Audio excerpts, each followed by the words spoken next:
Senator Sheldon Whitehouse was questioned on his family's membership to an all-white beach club in Rhode Island.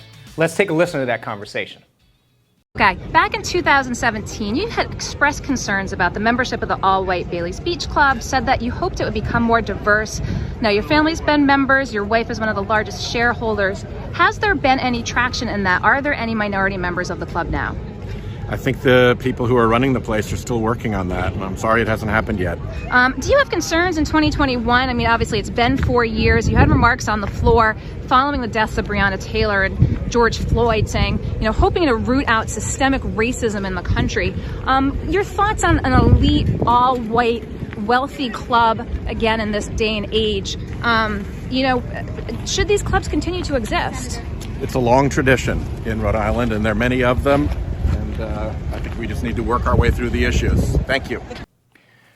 Journalist Amy Vanderpool tweeted her skepticism of the timing of these questions, calling them a GOP smear attempt and, quote, about McConnell trying to stop Whitehouse's bill to ban dark money from politics.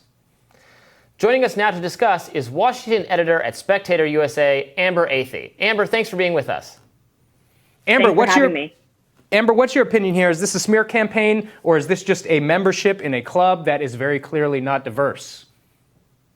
I have no idea where this information came from. It could very well be that this is a case of opposition research, of politicians releasing dirt on one another. But I think that is irrelevant to the larger question, which is Senator Sheldon Whitehouse a member of a whites-only club or not? And it would appear that he is. Perhaps he should change his name to Senator White's Only House, because he was asked about this club actually when he was first running for Congress back in 2006, and he promised at that time that he was going to no longer be a member. Instead, he remained a member and consolidated his shares in the club with his wife. His wife is now actually the third largest stakeholder in this club, and as you saw in that clip, when asked about it, Senator Whitehouse did not have a good explanation for why this club is still apparently segregated. So Mitch McConnell or not, it looks like this is a factual attack on Senator Whitehouse, and so it can't really be called a smear. Yeah, that was ridiculous. I hate when, people, we can talk about multiple things at once. It could be wrong to derail the bill or whatever. I'm not sure that's true. But it could still be an issue to discuss, worthy of discussion, if he's in a whites-only club.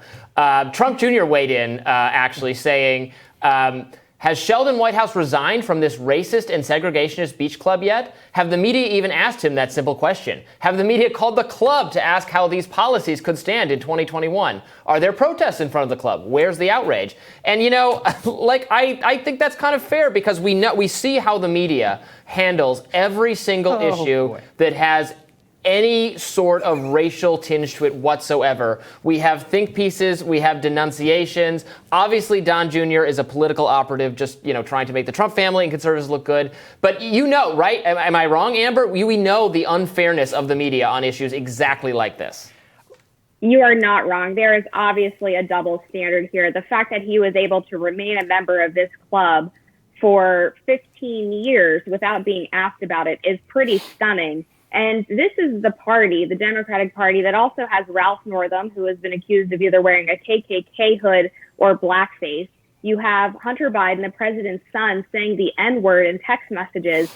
And yet none of these stories seem to receive the same coverage as if a Republican were busted doing the same thing. And then this is the party, by the way, that likes to lecture the rest of us about race. It seems like they are actually projecting their own guilt for their behavior rather than actually thinking that everyone else is the problem.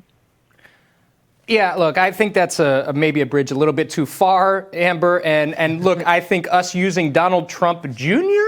as an example of someone who is attacking Sheldon Whitehouse on diversity. I'd love to know the diversity quotient of Mar-a-Lago, because I can guarantee you that, and most of his Scottish, clubs are not that high. And secondarily, I think you give him a lot of credit calling him a Republican operative. I got a lot of Republican operative friends, and they're a lot smarter than Donald Trump Jr., so I think that's a pretty big jump to give him that status. No defense of Trump Jr. or Trump's or anything having to do with Trump, but this can be an issue on its own. And we know how, I'm sure there have been stories. There's probably been a million stories about Mar-a-Lago not being diverse enough or stuff like that. Sounds like the New York Times favorite subject, right? right? If Sorry, I may Amber, jump you were in saying here, I'm actually really glad that the Mar-a-Lago point was raised, because in 1997, Donald Trump actually sued Palm Beach, alleging that the city was discriminating against Mar-a-Lago because it was one of the only clubs at the time in the area that allowed Jewish people and African American people to become members.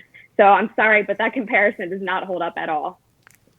Yeah, another thing this reminds me of, actually I saw Guy Benson a tweet about this. You remember Ellie Kemper, the actress? You remember this controversy from just like a week ago? I don't even know. I have no idea how long ago it was. This is an actress. She was in The Office, The Unbreakable Kimmy Schmidt, and it turned out she had been in some kind of pageant, when she was a kid, and this pageant maybe 1,000 years ago was segregated, which is bad, but she has been like derided as a secret member of the KKK, but by the media, dragged on social media for this. It was completely ridiculous. And now you have a senator currently in a still ostensibly segregated environment, and the media just doesn't care.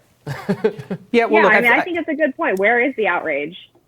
Yeah, and I think that's actually a pretty fair critique. And I for one have a problem with people looking back at something that folks have done 10, 15, 20 years ago and saying that's reflective of who they are today. Absolutely. Especially when they've made a different statement. Yeah. Because we've all made mistakes in our past. And look, saying anything or in being a part of anything that is not diverse or doesn't provide equal representation is horrible and bad and not like where we are as a society now. But just because someone took part in a pageant years and years ago, we shouldn't hold them to an unfair standard today. It's always a pleasure to talk to you, Amber. Thank you so much for sharing your expertise with us this morning, and we'll have more Rising for you after this.